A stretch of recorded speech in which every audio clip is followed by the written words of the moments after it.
The mall was a blur of neon lights and bustling shoppers, but in one moment, everything froze.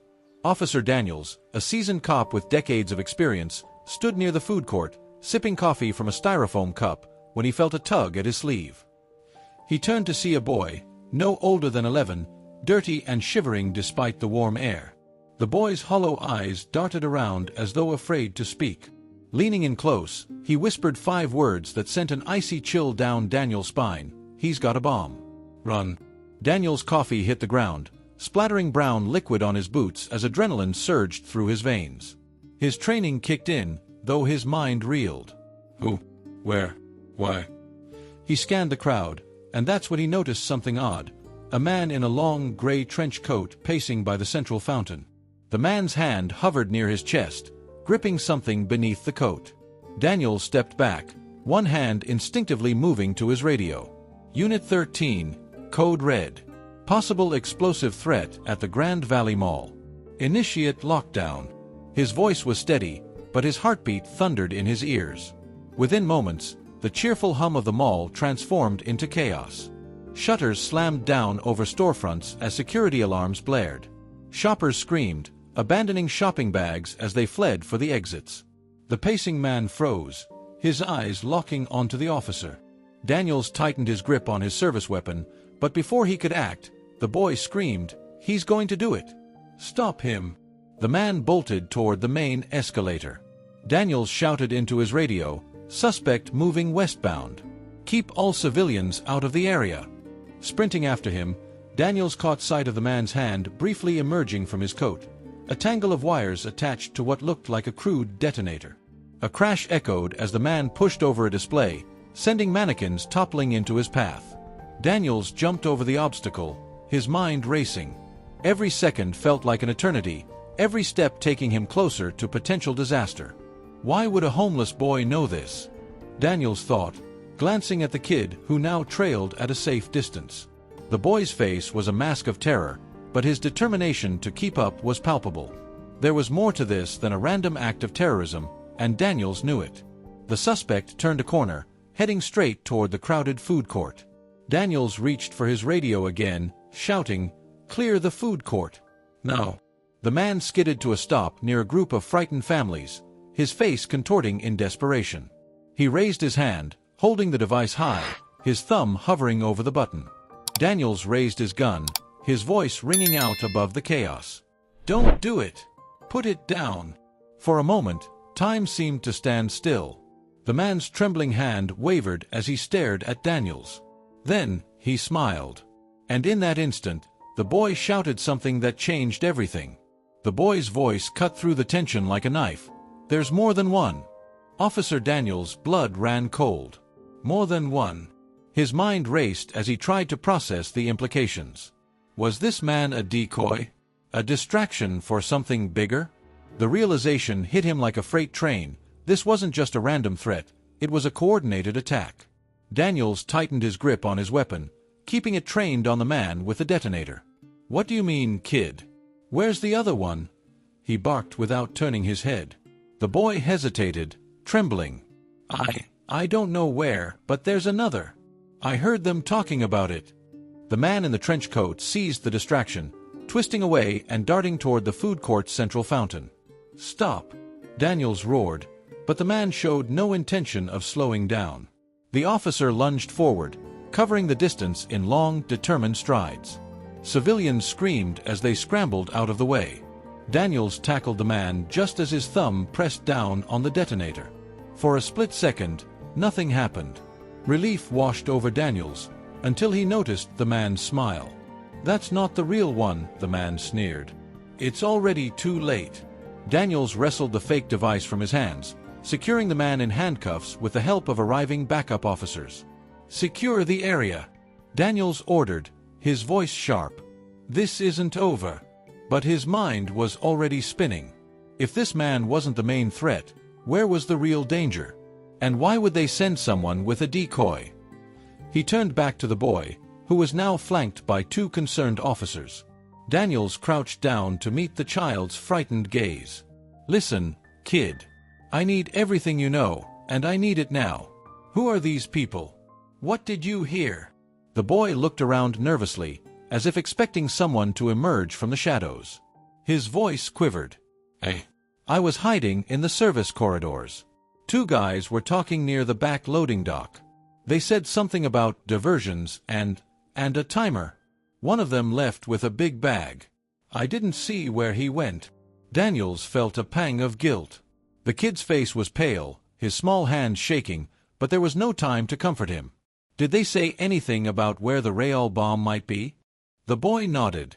They said the food court would clear out, but they needed the anchor." "I don't know what that means." "Anchor." Daniels stood up, his mind racing. In mall terminology, an anchor referred to the large department stores at either end of the building. One of those must be the target. The radio on his shoulder crackled to life. "Unit 13, suspect secured. Awaiting further instructions." Daniels responded quickly. "Block off all entrances to the department stores. Evacuate anyone still inside. Possible explosive device." As officers scattered to follow orders, Daniels looked back at the boy. "You're coming with me. I need you to show me exactly where you saw them." The boy hesitated, his lips trembling. "What if they see me? What if they hurt me?" Daniels placed a reassuring hand on his shoulder. "I won't let anything happen to you. You're the reason we have a chance to stop this." Together, they moved quickly toward the service corridors, dodging the panicked crowd. The narrow, dimly lit hallways behind the storefronts felt suffocating, every creak and shadow putting Daniels on edge. The boy pointed to a loading dock where large boxes were stacked haphazardly. "They were here," he whispered. Daniels scanned the area, his eyes locking onto a duffel bag tucked behind a stack of crates. His heart sank as he spotted the telltale wires poking out of the zipper.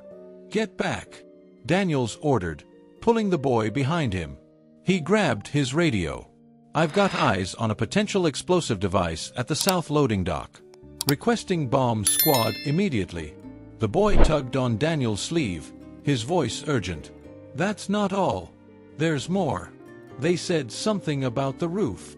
Daniels froze. "The roof? Why the roof?" His radio crackled again. "Unit 13, be advised. Suspicious activity reported near the west stairwell leading to the roof. Suspect carrying a large case." It all clicked. The bomb in the loading dock was another decoy. The real plan was to target the roof, likely to cause a structural collapse. Daniels grabbed the boy's arm and pulled him toward the stairwell. As they sprinted, Daniels couldn't shake the gnawing feeling that they were running out of time. Each second brought them closer to disaster, and he knew that the stakes couldn't be higher. When they reached the base of the stairwell, the door was ajar. Daniels drew his weapon, signaling for the boy to stay behind. The officer crept up the stairs, his pulse pounding in his ears. As he reached the top, he heard the faint sound of metal scraping against concrete. Daniels peeked through the doorway and spotted a man crouched by a massive cylindrical object, fiddling with what looked like a timer. Daniels took a deep breath, steadied his aim, and stepped into the open. "Freeze! Hands in the air!" The man didn't comply. Instead, he reached for the device, his movements deliberate. Daniels fired a warning shot into the air. "I said freeze." The man looked up, a sinister smile spreading across his face. "You're too late," he said, and his hand hovered over the device. The moment hung in the air, electric and deadly. Daniels kept his weapon trained on the man, every fiber of his being screaming at him to act.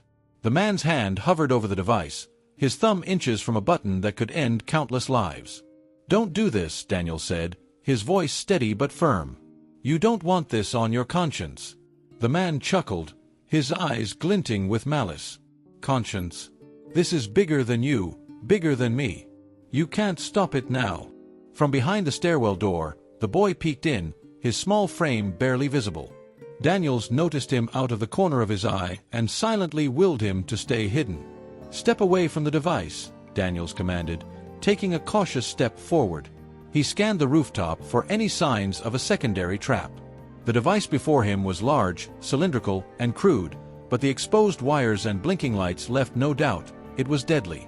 The man tilted his head. "You think you're the hero, don't you? But heroes always fail. It's the rule of the game." Daniel's patience wore thin. This isn't a game.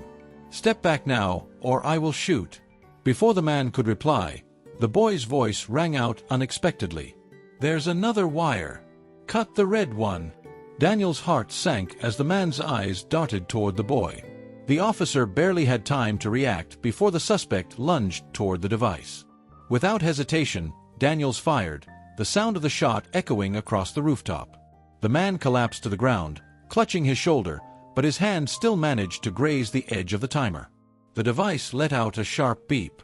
The timer started counting down. 5 minutes. Daniels rushed forward, securing the man's hands behind his back with a pair of cuffs. Blood seeped from the suspect's shoulder, but he laughed, his voice wheezy. You're out of time, hero. Ignoring the taunts, Daniels turned his attention to the device.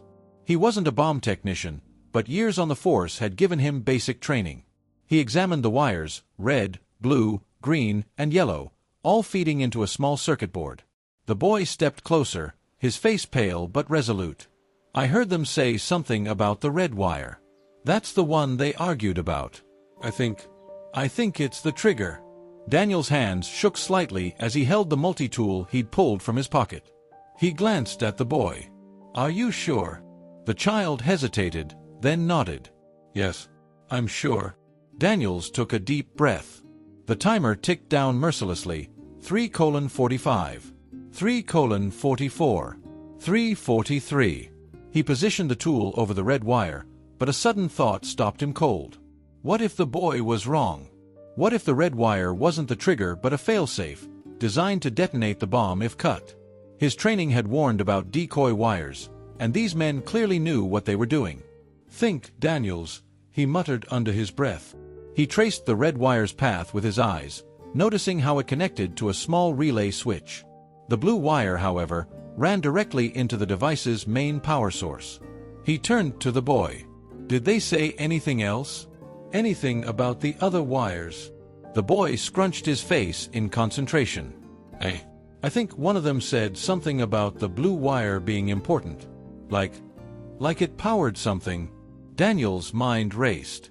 If the blue wire powered the bomb, cutting it might deactivate the entire device.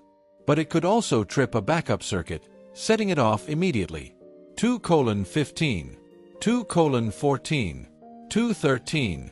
There wasn't enough time. He had to make a decision. Get back, Daniels instructed the boy firmly. The child hesitated, then scrambled to a safer distance, peering anxiously from behind a ventilation duct. Daniels positioned his tool over the blue wire.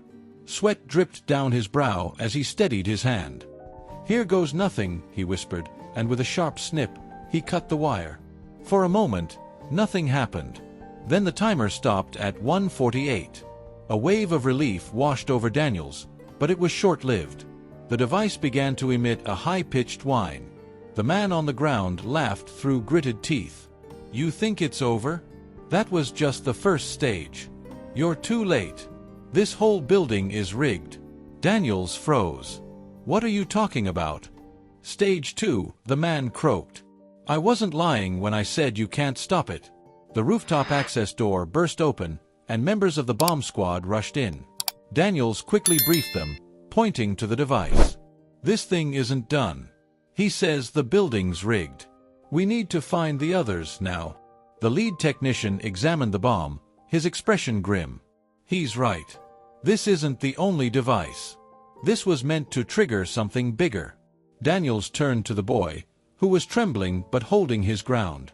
You said you heard them talking about a timer and diversions. Do you remember anything else? The boy's eyes widened as a memory surfaced. They said the anchor wasn't the only support. They talked about pillars. I thought they meant people, but maybe they meant the building. Daniel's chest tightened. If the bombs were placed strategically on the building's support columns, they could bring down the entire structure. He barked into his radio. All units, Priority 1. Search for devices on the structural supports. Evacuate anyone still inside and secure the perimeter. As officers and bomb technicians fanned out, Daniels crouched in front of the boy. You did good, kid. Better than good. But this isn't over yet. The boy looked up at him, tears welling in his eyes. Are they going to stop it in time? Daniels placed a firm hand on his shoulder. We're going to do everything we can. You've already saved lives today. Stay strong. But as he turned back toward the chaos, Daniels couldn't shake the sinking feeling in his gut. They were racing against a ticking clock, and the stakes couldn't be higher. The mall was eerily silent now, the hum of panicked shoppers replaced by the clipped voices of officers coordinating over radios. Officer Daniels moved swiftly through the empty corridors, scanning every shadow for signs of the other devices. The boy stayed close, clutching Daniels' sleeve like a lifeline. The lead bomb technician's voice crackled over the radio. Daniels, we found another device near the East Anchor store. It's wired to the support column. Timer reads 8 minutes. Daniels tightened his jaw. 8 minutes wasn't enough, not when they didn't know how many devices were left. Can you disarm it? Working on it, but it's complicated. This isn't amateur work. Daniels glanced down at the boy. Anything else you remember? Anything about how many there are or where they might be? The boy shook his head, frustration and fear etched on his face. I don't know. They didn't say how many. Just that they needed enough to bring it all down. Bring it all down. The words echoed in Daniel's mind. Whoever planned this wasn't just trying to cause chaos. They wanted total destruction. The radio buzzed again. We found a third device in the West Wing service corridor. Timers synced to the one at the Anchor store. Daniels swore under his breath. This was worse than he'd imagined. The bombs weren't just scattered randomly. They were part of a coordinated sequence designed to amplify each other's impact. As they moved toward the service corridors, the boy suddenly tugged on Daniel's arm.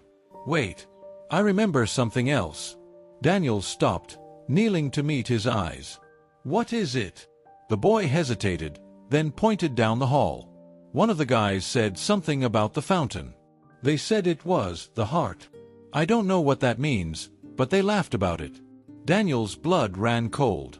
The fountain was in the center of the mall, surrounded by glass ceilings and open atriums. If a bomb was placed there, it could trigger a catastrophic chain reaction, taking down the entire structure. He grabbed his radio. All units, converge on the central fountain. Possible primary device. Repeat, possible primary device. As they raced toward the fountain, Daniel's thoughts churned. If the bomb at the fountain was the primary device, disarming it could prevent the chain reaction, but if it was booby-trapped, even touching it could set off the others. When they reached the fountain, Daniel's worst fears were confirmed. A large, box-like device was nestled behind the fountain's base, its wires snaking into the water. The timer blinked ominously. 5:45. 5:44. 5:43. The bomb squad was already on the scene, their faces grim. This is it, the lead technician said. This one's wired to every other device we've found so far.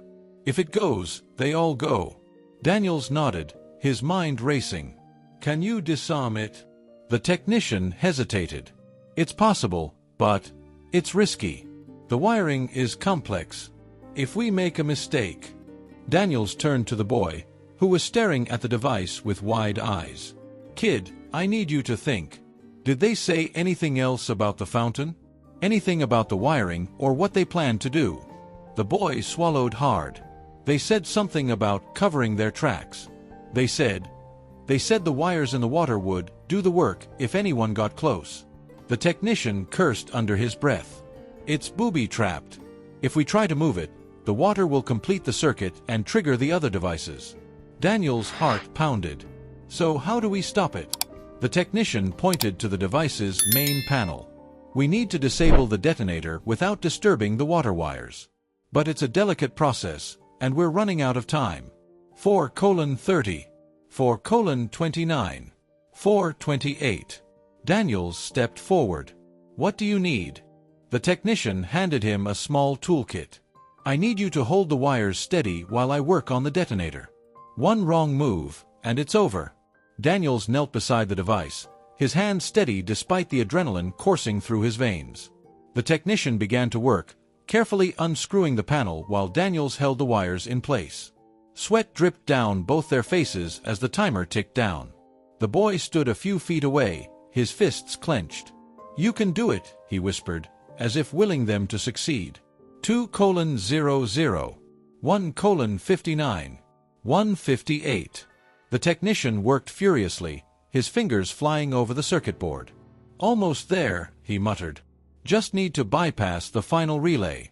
Suddenly, the man they'd arrested earlier shouted from a rooftop, his voice carried by the wind. You think you've won? You don't even know the real plan. Daniels glanced up, his mind racing. Was this another bluff? Or was there something they'd missed? 1:00, 0:59, 0:58. The technician let out a triumphant shout. Got it. Detonators disabled. The timer froze at 0:48, and the device emitted a faint hiss as its power source shut down. A wave of relief swept over the team, but Daniels wasn't convinced. Something still felt off. Secure the other devices, he ordered into his radio. Make sure nothing's been tampered with. The boy tugged on Daniels' arm. Is it over? Daniels looked down at him, his expression somber. I don't know, kid. I really don't. But deep down, he had the sinking feeling that the man on the roof wasn't lying. There was more to this plan, something they hadn't uncovered yet. The mall was in a state of tense stillness. Officer Daniels stood near the now-disabled bomb at the fountain, but his mind raced with unanswered questions. The suspect's chilling words from the rooftop echoed in his ears. You don't even know the real plan. Backup officers swept through the building, securing the remaining devices. Bomb technicians confirmed each one had been safely deactivated. Yet, despite the apparent victory, Daniels couldn't shake the feeling that they were missing something. The boy tugged at his sleeve again, his voice hesitant. What if he's still trying to trick you? To make you second-guess everything? Daniels nodded, crouching to meet the boy's eye. That's what I'm worried about too. But sometimes, when people like him speak, there's just enough truth mixed in with the lies to throw you off balance. His radio buzzed. Unit 13, all devices are accounted for and neutralized. No additional threats detected. Daniels responded quickly, keep the perimeter locked down. No one leaves until we've triple-checked everything. He turned back to the boy. Tell me again what you heard when you saw them. Did they say anything else, anything at all that might help us? The boy furrowed his brow, concentrating. They said something about it not being about the bombs. Like, they were just part of the show. Daniels stood abruptly, his stomach twisting. The bombs weren't the endgame, they were a distraction. He glanced around the vast mall, his gaze darting over the stores, the atrium, the skylights. If the bombs were meant to divert attention, what was the real target? His radio buzzed again, this time with a panicked voice. Unit 13, this is command. We've got chatter about a secondary operation. Possible chemical or biological threat. Daniel's blood ran cold. He grabbed the radio. Do we have confirmation? Negative, but it's credible enough to escalate. Be advised, the suspect we apprehended won't talk, and time's running out. A cold sweat broke out on Daniel's brow. If the threat was chemical or biological, it could already be in motion. A coordinated attack like this wasn't just about destruction. It was about causing widespread fear and chaos. Daniels turned to the bomb technician. Can we extract anything useful from the devices? Any clues? The technician shook his head. They're pretty crude. Whoever made them was skilled, but they didn't leave anything traceable. The boy tugged at Daniels again, his face pale. What's a chemical threat? Is it like poison? Daniels hesitated, not wanting to scare him more than necessary. It's something dangerous that can spread fast. But we're not going to let that happen. Suddenly, the boy's eyes widened. The vents. Daniels froze. What did you say? The vents. I heard them say something about the air. They said that if the bombs didn't work, the air would do the rest. Daniel's heart skipped a beat. He grabbed his radio. Command, we need immediate inspection of the mall's HVAC system. If there's a secondary threat, it could be in the ventilation. Copy that, Unit 13. HVAC team is en route. He turned to the boy, his expression grim. You might have just saved us again. Together, they made their way toward the nearest maintenance access point. Daniels pushed open the door to reveal a narrow, steel staircase leading up to the air handling units. The boy hesitated. "Do I have to come?" Daniels knelt beside him. "You've done more than enough, but I need you to stay close. You're my eyes and ears on this." The boy nodded, his fear outweighed by a surprising determination. As they climbed, the air grew cooler, the faint hum of machinery growing louder. At the top, Daniels found himself in a cavernous room filled with ductwork and massive ventilation units. A faint chemical odor lingered in the air, barely perceptible but enough to make his skin crawl. His radio crackled again. "Command to Unit 13. We're detecting elevated levels of an unknown substance in the air. Mall staff confirms the HVAC system was tampered with earlier today." Daniel's stomach churned. "Do we know what we're dealing with?" "Not yet. Could be harmless, could be lethal. We're pulling in a hazmat team, but we need more time." Time they didn't have. Daniels moved deeper into the room, his flashlight cutting through the dim space. The boy followed closely, his footsteps careful. Suddenly, Daniel spotted something, an unmarked canister wedged near the intake vents, connected to a small mechanical device. "Stay back," he instructed the boy, his voice sharp. The canister was rigged with a release valve, set to disperse whatever it contained into the mall's air supply. The device's timer blinked. 03:15. 03:14. 3:13.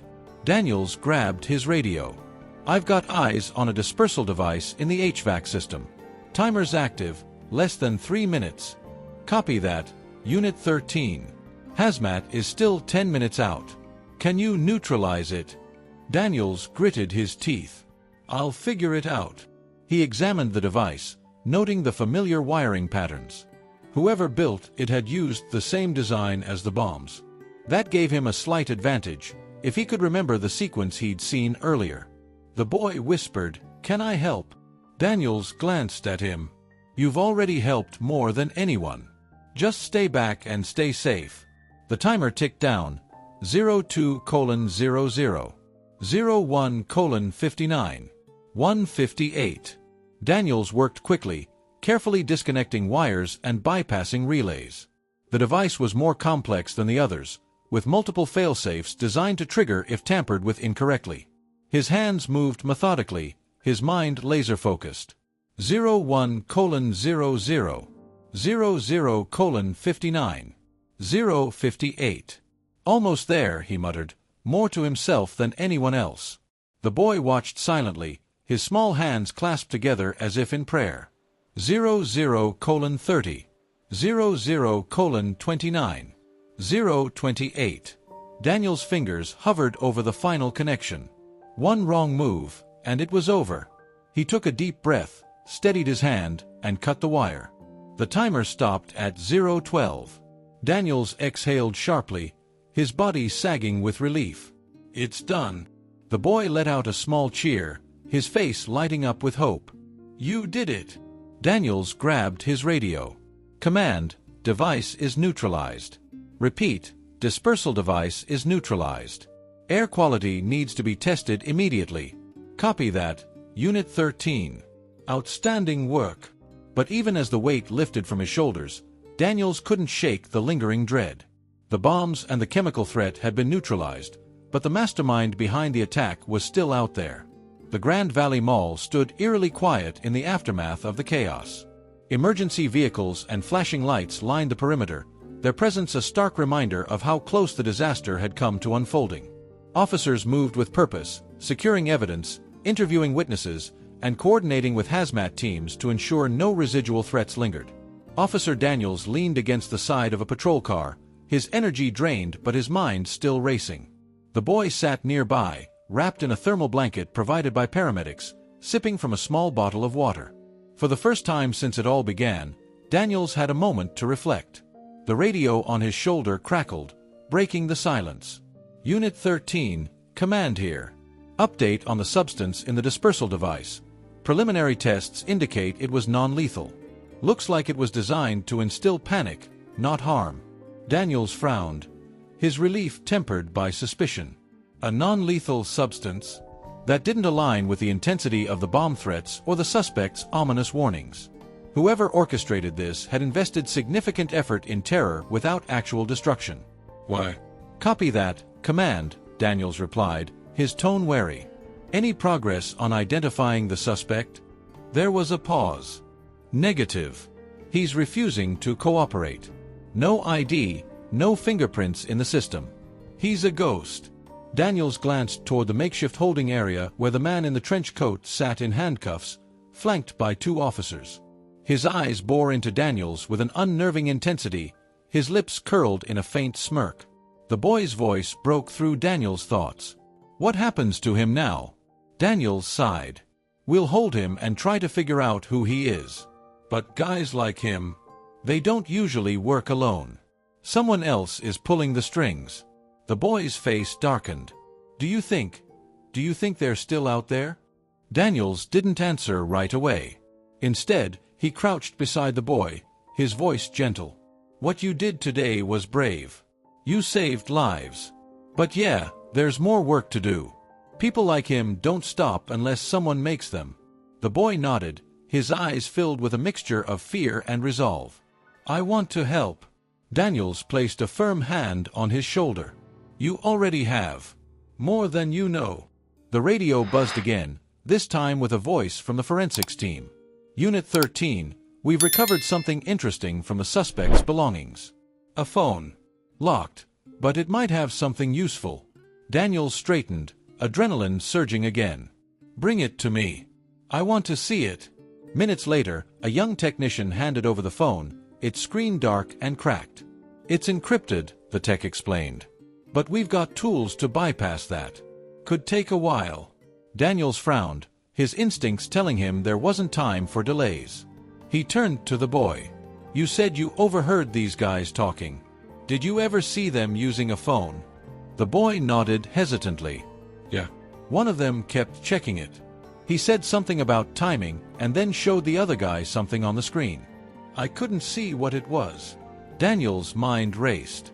If the phone contained a schedule, plans, or even a list of other targets, it could be the key to unraveling the entire operation. As the technician worked on the phone, Daniel's attention shifted back to the suspect. The man sat calmly, his smug expression unshaken despite the chaos he'd caused. Daniels approached him, crouching to meet his eye. You want to tell me who you're working for? Daniels asked, his voice low but firm. The man chuckled, his tone mocking. You think I'm going to make it that easy? I'm just the messenger. What's the message? Daniels pressed. The man's smile widened. You already got it. Fear. Chaos. People don't need to die to lose control. Daniels leaned in closer, his patience wearing thin. You want to play games, fine. But you made a mistake today. You underestimated us. And him. He gestured toward the boy, who was watching from a distance. The man's smirk faltered briefly, a flicker of something passing through his eyes. Recognition. Concern. Daniels couldn't tell, but it was enough to confirm his suspicion. The boy's presence wasn't a coincidence. Why does he matter? Daniels asked, his voice sharper now. Who is he to you? The man's face hardened. You'll never figure it out in time. Daniels felt his stomach drop. In time for what? Before he could press further, the technician called out, Got something? Daniels rushed over, the boy close behind. The phone screen flickered to life, displaying a series of messages and files. The technician scrolled quickly, stopping at an unsent draft. Phase 2 begins tonight. Daniels' breath caught. What's Phase 2? The technician scrolled further, pulling up a map marked with red pins scattered across the city. Looks like they've got more targets. The boy pointed at the screen, his voice trembling. That one, that's near my school. Daniel's mind raced. This wasn't over, it was only beginning. The tension in the command center was palpable. Officer Daniels stared at the map on the suspect's phone, the red pins forming a chilling pattern across the city. Each pin marked a densely populated area: schools, hospitals, transportation hubs. It wasn't just a continuation of the attack, it was a citywide siege. The boy, standing at Daniel's side, pointed to a pin near his school. Why would they want to hurt us? Daniels crouched to meet his eyes. This isn't about you or your school specifically. It's about making people afraid, about taking away the sense of safety everyone deserves to have. But we're going to stop them, I promise. He turned to the technician. Can you pull anything else from the phone? The technician shook his head. The phone's heavily encrypted. Most of what we're finding is fragmented. But there's something strange. There's no call history, no texts that were sent, just drafts. It's almost like the phone was meant to be found. Daniel's stomach twisted. A decoy? Possibly, the technician replied. Or a distraction. But the locations seem legit. The radio on Daniel's shoulder buzzed to life. Unit 13, this is command. We've intercepted chatter confirming multiple teams in play. Phase 2 is active. Immediate threat level red. Daniels responded quickly. Do we know their targets? Negative. We've mobilized units to the most likely locations, but we don't have specifics. Time is critical. Daniels turned to the boy. You're sure you heard them talk about the air and the bombs? The boy nodded. Yeah. They said they needed time to set up. I think the other people are doing the same thing now. Daniel's jaw tightened. The city was a massive grid, and the attackers had the advantage of planning. They could be anywhere. Suddenly, the suspect's mocking words came back to him. You'll never figure it out in time. Daniel spun around and marched back toward the suspect, who still sat in handcuffs with an infuriatingly calm expression. Daniels leaned in, his voice low and commanding. You want to play mind games, fine. But every second you waste, my team gets closer to shutting you down. So here's your choice. Talk now and cut your losses, or watch your whole operation fall apart. The man's smirk faltered briefly, but he recovered quickly. You think you're close?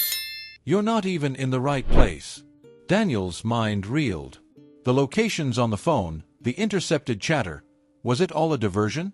He pressed harder. Then where's the right place? The man leaned forward, his tone taunting. You're smart, officer. You'll figure it out. Eventually. Daniel's frustration grew, but before he could respond, the boy spoke. It's not the places on the map, is it? The man's eyes flicked to the boy, his expression unreadable. The boy continued, his voice shaky but determined. They said the bombs and the air were distractions.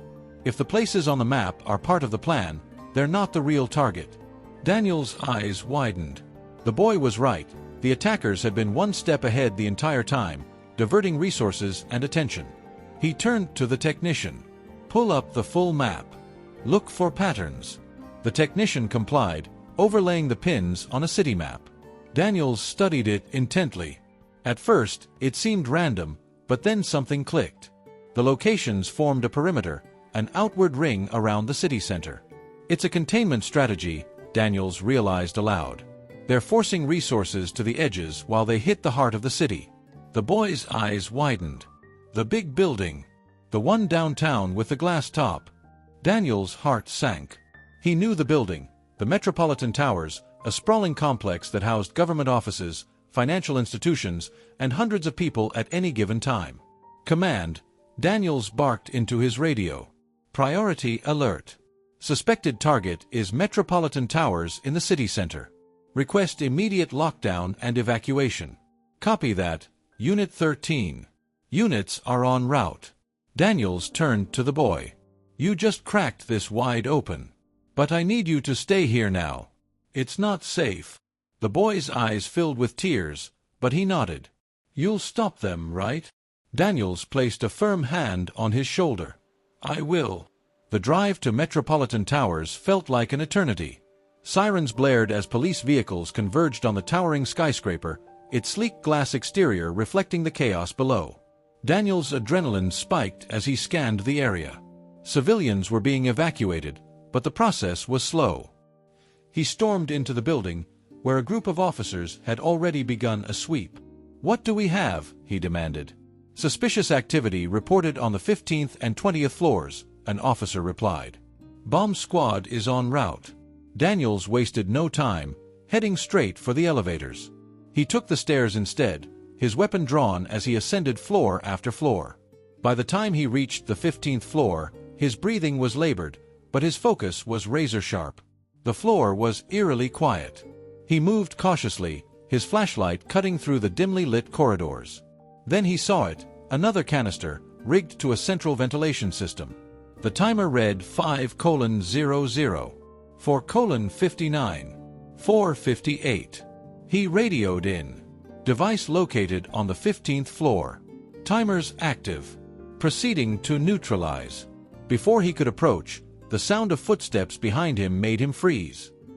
He turned quickly, his weapon raised, and found himself face to face with a man in dark tactical gear, holding a detonator.